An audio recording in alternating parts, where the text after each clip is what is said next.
भगवान गौतम बुद्ध को एक सभा में संबोधन करना था। जब गौतम बुद्ध आए तो वहां पर करीब 150 लोग मौजूद थे। गौतम बुद्ध वहां पे आने के बाद बिना कुछ बोले ही वहां से चले गए। दूसरे दिन तकरीबन 50 लोग कम हो गए, सिर्फ 100 लोग ही बचे थे। बुद्ध दोबारा आए और फिर बिना कुछ बोले ही वहां से चले गए। तीसरा दिन हुआ, वहां पर सिर्फ 60 लोग ही बचे थे। गौतम बुद्ध आए और फिर इधर उधर देखा और बिना कुछ कहे वापस वहां से चले गए। चौथा दिन हुआ तो कुछ लोग और कम हो गए, फिर भी गौतम बुद्ध बिना कुछ बोले ही वहां से चौथे दिन भी चले गए। अगला दिन 5वां दिन था। बुद्ध आए और उन्होंने देखा कि मात्र 14 लोग ही वहां पर बचे हैं। उस दिन गौतम बुद्ध ने अपना प्रवचन किया और 14 लोगों को अपने साथ मिला लिया। किसी ने गौतम बुद्ध से पूछा, आपने 4 दिन बिना कुछ बोले ही यहाँ से चले गए, इसका कारण क्या था? तब गौतम बुद्ध ने कहा, मुझे भीड़ नहीं चाहिए, काम करने वाले लोग चाहिए थे। यहाँ तो टिक सकेगा वही धैर्य रख पाएगा, और वही लोग मुझे चाहिए जिसमें धैर्य हो, सहने की क्षमता हो। केवल भीड़ ज्यादा होने से कोई धर्म नहीं फैलता। समझने वाला चाहिए, तमाशा देखने वाला रोज इधर उधर ताक झाक करते हैं, समझने वाला धीरज रखता है। कई लोगों को दुनिया का तमाशा अच्छा लगता है, समझने वाला शायद 1000 में एक ही होता है, और वही इस संसार को बदलता है, अपने समाज को बदलता है। इसके बाद से गौतम बुद्ध ने उन 14 लोगों को अपने साथ मिला लिया और अपने धर्म प्रचार के लिए निकल गए। श्रावस्ती के एक बार जंगल में एक किसान था। वह एक बड़े से खेत में खेती किया करता था। उस खेत के बीचों बीच एक पत्थर का हिस्सा जमीन से ऊपर निकला हुआ था, जिससे ठोकर खाकर वह कई बार गिर चुका था, और ना जाने कितनी बार उसे टकराकर उसके खेती के औजार भी टूट चुके थे। रोजाना की तरह आज भी वह सुबह सुबह खेती करने पहुंचा, पर जो सालों से होता आ रहा था वही हुआ। एक बार फिर किसान का हल पत्थर से टकराकर टूट गया। किसान बिल्कुल क्रोधित हो उठा और उसने मन ही मन सोचा, आज जो भी हो जाए इस चट्टान को जमीन से निकालकर अपने खेत से बाहर फेंक देना है।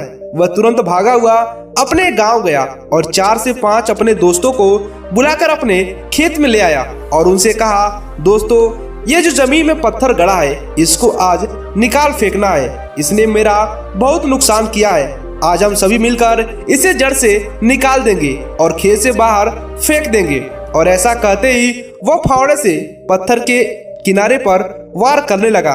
पर यह क्या था, अभी उसने 1-2 बार ही मारा था, पूरा का पूरा पत्थर जमीन से बाहर निकल गया। साथ खड़े लोग भी अचरज में पड़ गए और उन्हीं में से एक ने हंसते हुए पूछा, अरे भाई, तुम तो कहते थे कि तुम्हारे खेत के बीच में बहुत ही बड़ी सी चट्टान दबी हुई है, पर ये तो एक मामूली सा पत्थर निकला।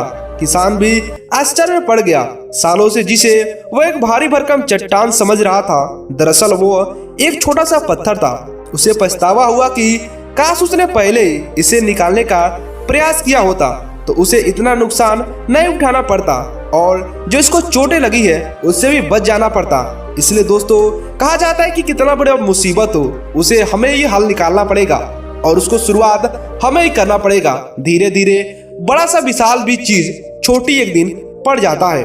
एक बार श्रावस्ती में भयंकर अकाल पड़ा। कई लोग भूख से तड़प कर मर गए। सबसे चिंताजनक स्थिति उन माताओं की थी जिनके गोद में छोटे छोटे बच्चे थे। उनके घर में पुरुष काल की गाल में समा चुके थे। बुद्ध को जब यह पता चला तो चिंतित हो गए। उन्होंने तत्काल धनवान लोगों की एक सभा बुलाई और उनसे कहा, आप इन माताओं और इनके बच्चों की रक्षा करें। वहां उपस्थित लोग बोले, हमारे पास अनाज तो है, पर वह 1 वर्ष ही चल पाएगा। इससे हम अपने दूसरों को अन्न दिया तो हमारा परिवार भूखे मर जाएगा। गौतम बुद्ध ने उन धनवान लोगों से कहा, ये बताइए कि अगर आपके आसपास के सभी मजदूर, गरीब तबके के लोग अगर मर जाएंगे तो आप फिर धनवान होने का आपका क्या फायदा, जब आप किसी भी व्यक्ति का सहायता नहीं कर सकते हैं। गौतम बुद्ध उन धनवान व्यक्तियों को काफी ज्यादा समझाया। उनसे कहा कि जो भी आपके आसपास रहते हैं, अगर वो सुखी से नहीं रहते हैं तो आपके धनवान होने का कोई फायदा नहीं है।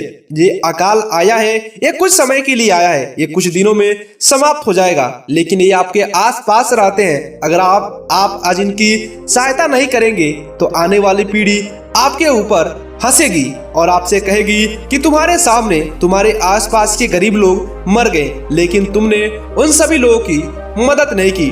बुद्ध की बातों से वहाँ के जो पूंजीपति लोग थे, धनवान लोग थे, उन्होंने भी पूरी तरह से गौतम बुद्ध का सहमति जताई और जितने भी गरीब लोग थे सभी लोगों को अपने रखे हुए धन और अनाज देकर उन्हें भी जीवन जीने का एक आशय दिया। गौतम बुद्ध कहते हैं कि जब हम किसी के सहायता करते हैं तो हमें भी खुशी मिलती है, इसलिए हमें भी निरंतर सफलता के लिए किसी भी व्यक्ति के मजबूर व्यक्ति का हमें सहायता करनी चाहिए।